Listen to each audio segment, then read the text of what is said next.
Live from the campus of Southern University, it's the Bottom Line TV show, bringing real truth to today's problems. And now, your host for the Bottom Line TV show, Mr. Bruce Walker.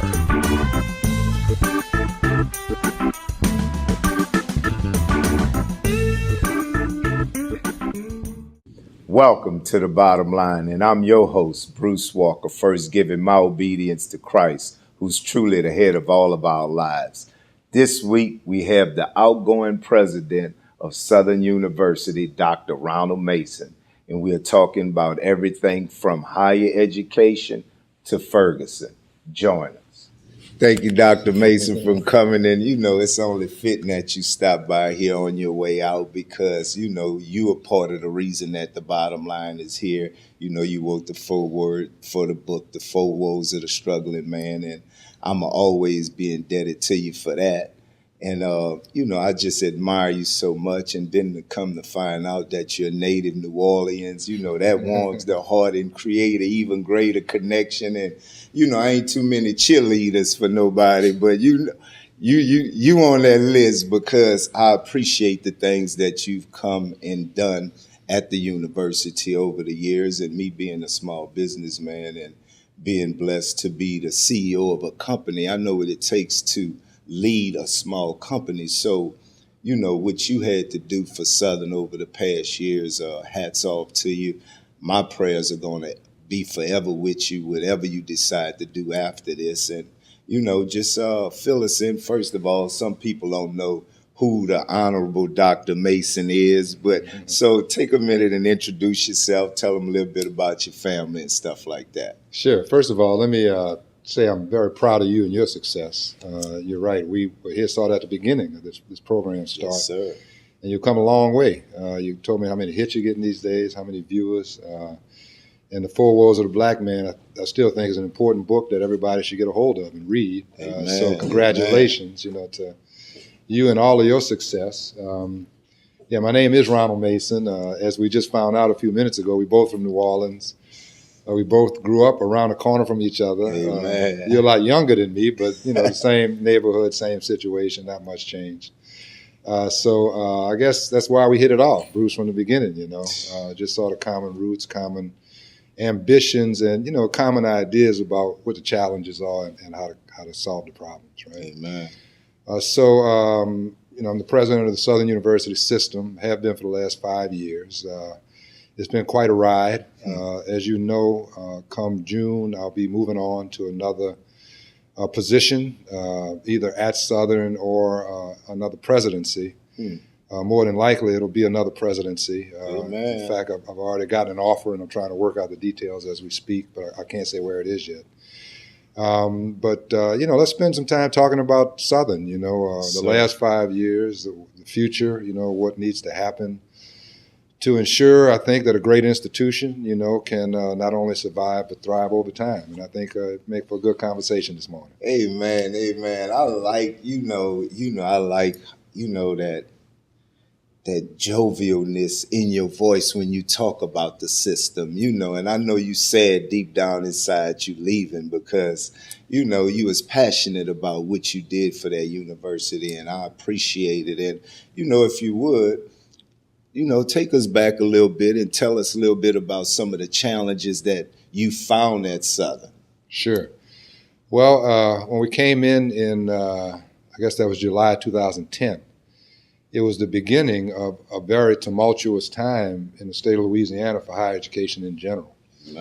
Major budget cuts over the last 5 years. Higher education has gone from being state supported, which meant that we got almost 70% of our revenue from state appropriations, right, to being state assisted. So that now we get a little over 30% of our revenue from state appropriations, which means that, you know, it's become a highly competitive environment. Every institution is trying to get the same students. When you add in the fact that they've raised admission standards in a way that makes it very difficult for us to serve the students that we traditionally serve, you can see why the combination of the reduction in state appropriations and the loss of enrollment because of these admission standards have really put some tough financial pressures on higher education in general, but Southern in particular, because, the HBCUs, since we don't have a lot of wealth, and that's just the way America is built, right? Amen.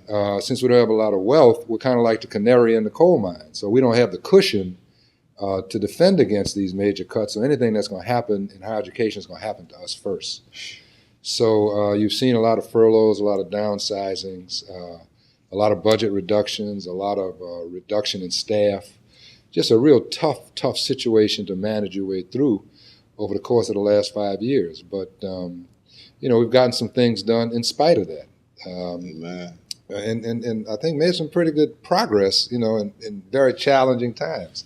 I don't know if you remember the triangle at Southern, which was those abandoned dormitories that had been there for like a decade, and we used to call it Beirut, right? I remember. I'm a graduate of 96. I remember the triangle well. So were those dorms still occupied in 96? I don't even know whether they were empty or not. No, we had students in them in 96. Okay, when we got there, they were empty for a while. But we were able to get those torn down. We cleaned up all the audits, put together a really good plan to increase revenue, like creating an online college, really branded Southern as the HBCU online presence, and we took our community college, we expanded it system-wide, and were able to keep 1,000 students that we would have lost otherwise if we hadn't done that. And at the end of the day, Southern is still there. And that's really because of working with the state legislature, the board, the alumni especially, to get special appropriations over the years from the legislature that nobody else was able to get, that allowed us to keep the doors open, right? So, if you keep the doors open in this kind of situation, and then at the end of the day, you still got a fighting chance to rebuild and become something special again, I think you got to call that a victory. So over the course of the last 5 years, I feel like, we did our job, and we in many ways left it better than we found it. But the point is, it's still there with a fighting chance. Amen. And these days, if you can leave things better than you found them, I think God found peace with you. We got to pay some of these bills, so we got to take a break. Don't y'all move. We'll be right back. For 20 years, First Choice has made your life better with our great selection of brand name furniture, electronics, and appliances at flexible payment plans to meet any budget. And at First Choice, there are no credit checks and no one's refused. Come into any First Choice location or shop online at firstchoicerto.com.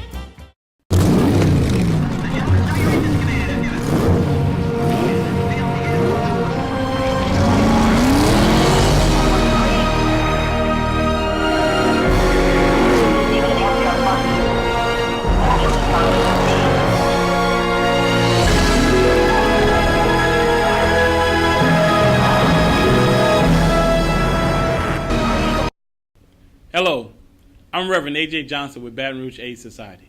For the past 2 years, Baton Rouge has been number 1 in the country with the highest rate of AIDS cases. And 2 years before that, we were number 2 in the country.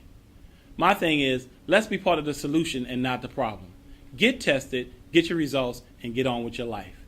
If you think you don't have time to get tested, call 923-AIDS at Baton Rouge AIDS Society and become part of our anytime testing program. We test 24/7, 365. No needles, no blood, and get your results in 20 minutes. Get tested and know your results. Welcome back to the Bottom Line. And if y'all just joining us today, we're truly blessed to have Dr. Ronald Mason, presently the outgoing president of Southern University, the largest HBU in the country. And we're so blessed to have him here because, like I said in the first segment, part of the reason the Bottom Line exists is because when we went to the university and asked for space to shoot and develop the program, Dr. Mason made a way for that to happen. And, we here at the Bottom Line really appreciate him for that. Now, Doc, when we left, you was telling us about some of the challenges that you faced when you first got to Southern. And I know right now, either we are in the legislature right now or coming out. And if you would, talk to us about the present challenges that you see Southern has, and not just Southern, the state as a whole, far as higher ed? Sure. Well, you know, the legislative session started on April 17th, and it'll end in the middle of June. So it's a really short window here. And the situation is that the state has a $1.6 billion budget deficit, okay? And not a whole lot of ways to fill it without raising taxes, which is one of the things the governor said he refused to do, which was raise taxes, right? What that means for higher education is that in his budget that he recommended to the legislature, he's projecting a cut of $236 million to higher education. Now remember, that's on top of the $700 million that's already been cut over the course of the last 4 years, right? So this is big money. Now, even worse though, in order to get to the $200 million cut, right, there's a $300 million plug that requires the legislature to get rid of the inventory tax, which is something that funds local governments, right? So whether or not that happens, it remains to be seen. So that if that doesn't happen and there's no other ways to fill the budget, that means that the cut to higher education will be about 85% of the appropriations that we get from the state right now. Southern, as we know it, could not survive that kind of cut. Yeah. You know, in fact, I've said publicly that Southern really can't survive any kind of cut. Now wait, because see, yeah.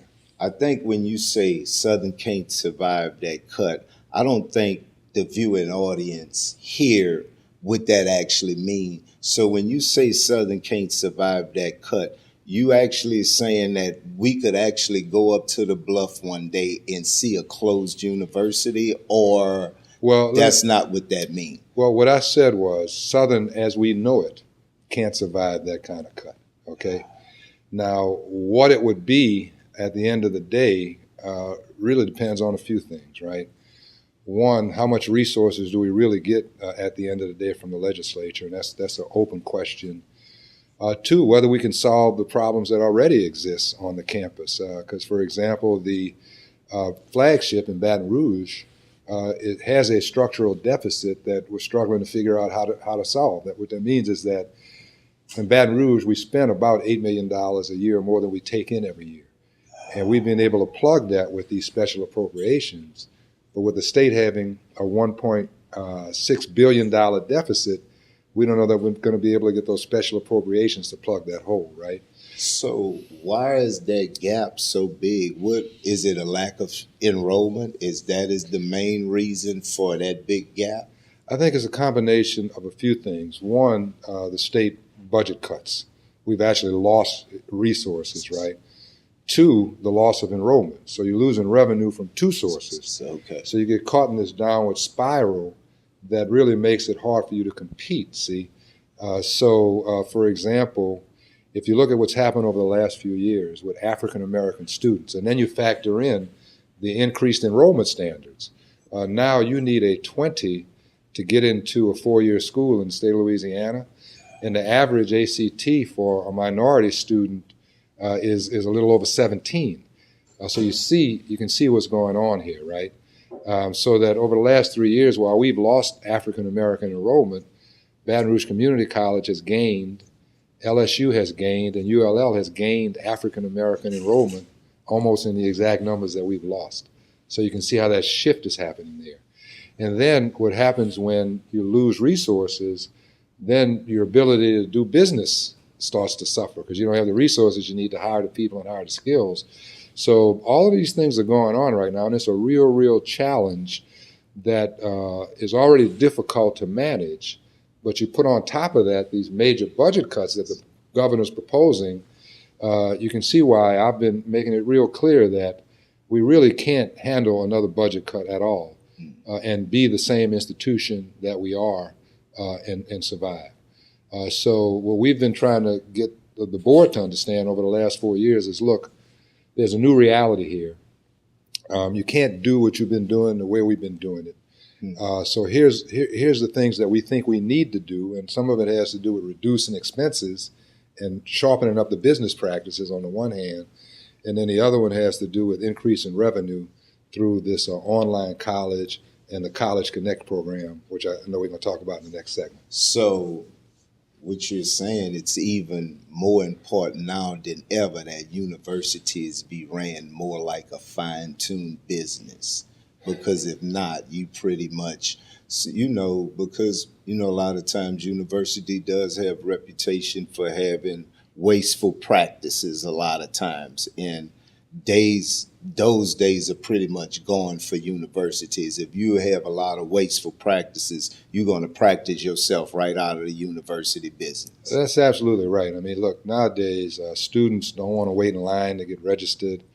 They don't want to get the runaround when they call in. They want to be able to register online. You have to run the business in order to be able to do the business of education. And then, as I mentioned earlier, for HBCUs, because we don't have that wealth gap, we can't hide the inefficiencies. There's no fluff there, so we don't have a whole lot of room for error. And it's the new reality is on us now. So we either got to rise to the occasion and bring our A game to the game, or else we're gonna get left behind at the end of the day. So part of the reason enrollment is down is because of the competition for the actual students. There's a lot of other universities that's bidding for that same student coming out of high school.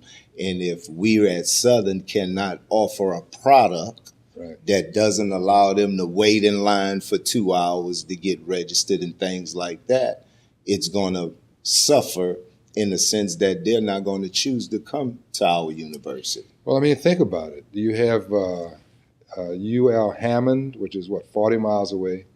You got BRCC, which is right there in Baton Rouge. You have LSU, which is right there in Baton Rouge. You have ULL, which is 40 miles away, all competing for the same students. So you got to bring your A game to this arena. And if you don't, these students vote with their feet, and they also vote with Facebook and Twitter and what's the other one? Instagram. Yes. So as soon as they walk on that campus, that experience that they have, whatever it is getting sent out to all of their friends that are still in high school, trying to decide where they want to go to college. Lee, and I guess us as the parent and the regular community person never really dug that in depth into the school of business to have a good understanding. So, here again, when you come, you bring your books so you could take us to school. And, I appreciate it because I'm always be intelligent enough to humble myself to knowledge. And, that was quite a bit of knowledge that you shared with us. And, hopefully you could stay here with us for a longer time because there's some other more, pressing social issues that I'd like you to weigh in on because you are a fine attorney as well. And, Sure. You do have a very vivid concern about our youth and you've worked hard over the years to make a change. So I think it'd be appropriate to get your opinion on, the social climate right now for as some of the things that's going on. So don't y'all move. We'll be right back.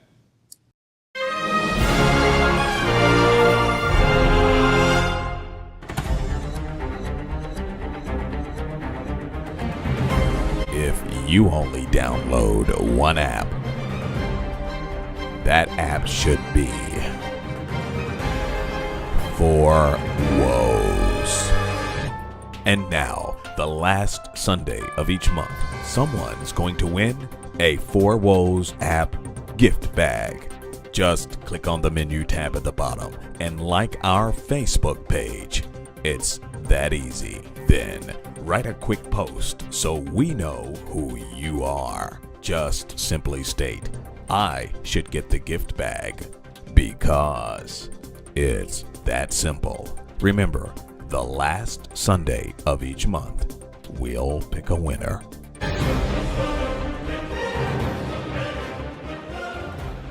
Let First Choice entertain you. Get a 42-inch flat screen HD TV, audio bar, and Blu-ray player with Wi-Fi for just $19.99 a week. Plus, get a $6 Redbox gift card as long as you rent. Come to any First Choice location for details or go to firstchoicerto.com. Louisiana Laserderm. We are a cosmetic laser facility and treat all skin types and colors and specialize in African American skin. We offer hair and tattoo removal. Do you want to get rid of that stubborn fat and cellulite with our new Venus Freeze? Men and women, come in, get rid of those irritating ingrown hairs and razor bumps on your face or anywhere on the body. with just one hair removal treatment. Call Louisiana Laserderm at 490-9090 and check out our monthly specials on Facebook and online at lalaserdderm.com. Welcome back to the Bottom Line, and if y'all just joining us, man, it's always a pleasure to have this gentleman here, Dr. Ronald Mason, the present outgoing president of Southern University, and every time he comes, he takes us to school, and it's always my privilege to have him here. And you know, Doc, when we left, we was talking about how universities has to be a business, and you know, part of all business today has to respect social media. And, you know, like you say, when those kids come on campus, they instantly tweeting back to their high school friends what this experience is like. And I know Southern are doing some things to make them more proficient in that area. Mm-hmm. If you would, tell us about that. Well, you know, it's all about the technology. Amen. Business today just moves much faster than it ever moved before, and you need the technology in order to be able to compete. So we spent a lot of energy improving the information systems and information technology with the whole system, not just the Baton Rouge campus. You know, the administrative software is something called Banner, and Southern had been struggling, I think, for about 8 years to get this system implemented and up and running. We got it going pretty well the first couple of years we were there. I hired a new vice president who is gone now, but he just left to go work at Xavier, Tony Moore. Amen. Southern grad. But he was the lead in helping us modernize the place from a technology point of view. So, for example, now students can register online. They couldn't do that before. Now we don't have to pass paper around to hire people. Everything is electronic. You know, it moves faster. Now, the funny thing is, though, there's still some people that want the paper. So in a lot of ways, we're running a double. You know, still killing trees, but at the same time. But you know, that'll change over time. The other thing we've done is, as I mentioned before, started the online college. Mm-hmm. We didn't have any online degree programs. Now we have 6. And I think that while we didn't get as far as we wanted to in terms of enrollment, because there was a lot of internal resistance, because it's a cultural change, right? Mm-hmm. For example, just to show you how the technology works, you know, if you enroll on campus, right, you have a semester there, and that's about 16 weeks. So if it takes you 7 weeks to get your financial aid straight, you know, you're still in class. But an online term is 8 weeks, right? So if it takes you 7 weeks to get your financial aid straight, you're gonna lose that student by the second week. Yeah. So we've had a lot of challenges trying to get the technology, or the bureaucracy might be a better way to put it. Okay. To move as fast as it needs to in order to be able to fully implement this online work, because it just moves too fast. So that was one of the challenges. Internal cultural resistance was another challenge.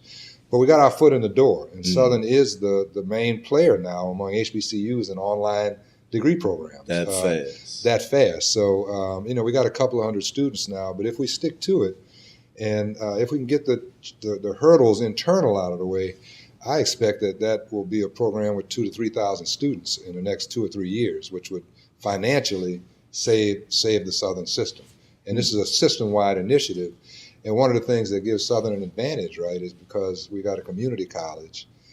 We can offer certificate programs, we can offer non-degree programs, we can offer training programs, and we can offer everything up to the PhD, all without a student ever having to physically come on the campus. So that's a market that we think we can tap into if we can just fix the glitches that we're running into, at least early on in the process. And, you know, you talk about a lot of the internal resistance, and, you know, the sad thing about it is technology is here. It ain't even coming no more. Technology is here. It's been here. And yeah, and you can't resist it. So, you know, I think the thing is the only constant in life is change. And most of us resist change. Yeah. And for more of the people that I've found to be real successful, there was real flexible people. They was really able to accept change and move with it. And I think that's the area Southern has struggled with in the past, the ability to accept change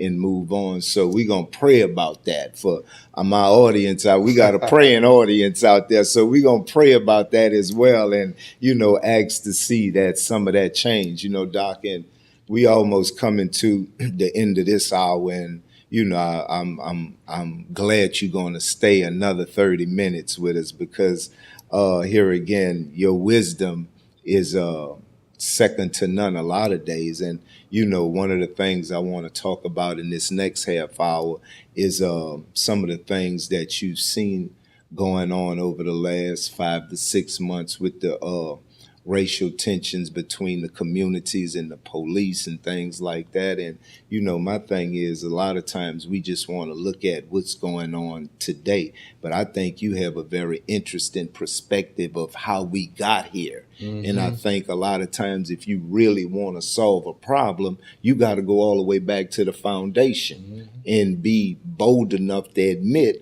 that there were some issues in the foundation. So before we get out of here this week, look out there and let our viewing audience know that you may be leaving, but Southern University is going to be all right, Doc. Yeah, and I wish Southern all the luck in the world. One of the things I've learned in my many years in this business is that change is hard, right? And sometimes the change agent has to pay the price of being the messenger. So I don't have any regrets about the challenges that we had to deal with at Southern, and they were formidable, right? And I think that, we left a good plan, and I think people like the plan. Amen. But I think at the end of the day, there's been too much water under the bridge between me and Southern, so that sometimes you can get in the way of your own conversation. So if people take the plan, understand the vision, and I'm seeing it happen now, where they actually are sort of coming together as the Southern family and joining hands to protect the future of Southern, Amen. And if I have to get out of the way for that to happen, then, I love Southern enough and I love HBCUs enough to get out of the way and let that happen. Amen. Well, I'm going to tell you this about that, Doc. I love the word, and, I try to be a good student of the word. And one of the things the word teaches is that Jesus had to leave home. He had to leave Nazareth himself. So, you might have to leave to really get your plan to come to full fruition. But I think you left us something solid to work with and a solid foundation. And, hopefully that plan will continue to come to fruition long after you gone, like Christ's plan is coming to fruition long after he's gone. That's the hope. And that's the bottom line. Video by TMB Productions, shot on the campus of Southern University. Set provided by First Choice Furniture. Contact the Bottom Line at contact@thebottomlinetvshow.com. This has been an AG production.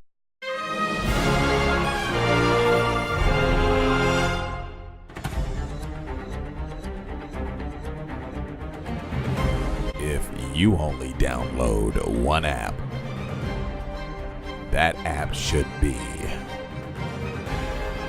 Four Woes. And now, the last Sunday of each month, someone's going to win a Four Woes app gift bag. Just click on the menu tab at the bottom and like our Facebook page. It's that easy. Then write a quick post so we know who you are. Just simply state, I should get the gift bag, because it's that simple. Remember, the last Sunday of each month, we'll pick a winner.